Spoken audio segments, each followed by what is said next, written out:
Samantala, kabilang naman po sa top 10 cadets ng PNPA Lacandula Class of 2015 ang isang babae. Kung sino siya, alamin po natin mula sa aming kasamang si Sweden Velado. Mag-uulat mula sa Cavite Live.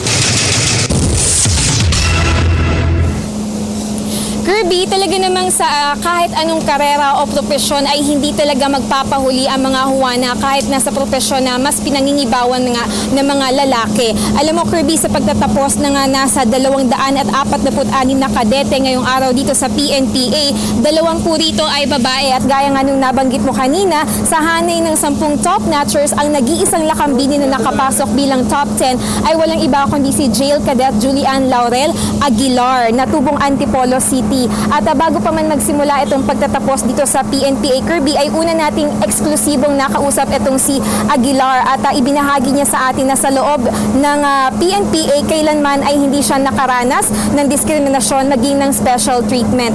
Bagaman magkahiwalay ng barracks ang babae at lalaki, iginiit ni Aguilar na pantay-pantay ang pagtrato ng mga opisyal ng PNPA sa kanilang mga babae at lalaking kadete. Ibig sabihin, pagdating sa mga pagsasanay, gaano man ito kabigat o kahirap, pinagdaraanan din nila. Kaya naman napapractice talaga yung tinatawag na gender equality. Kirby, narito panoorin natin ang aming naging panayam sa kanya. Sa PNPA, ma'am, lahat naman kami, ma'am, pantay-pantay ang pinagdaraanan, ma'am.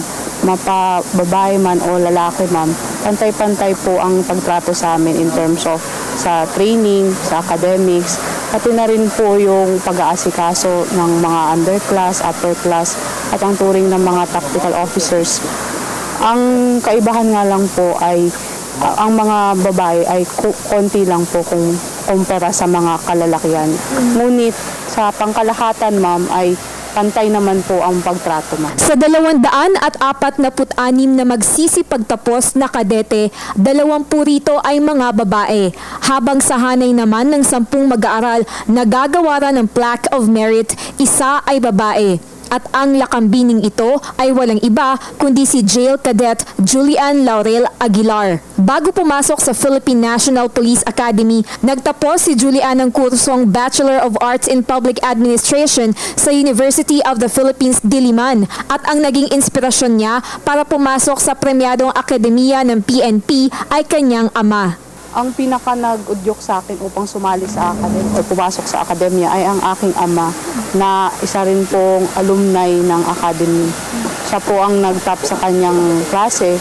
Kaya naman po nung pumasok ako ay pinagbutihan ko po talaga upang ano na rin po sa kanya, ma'am, maging ganti na rin po sa lahat ng naitulong sa akin ng aking ama.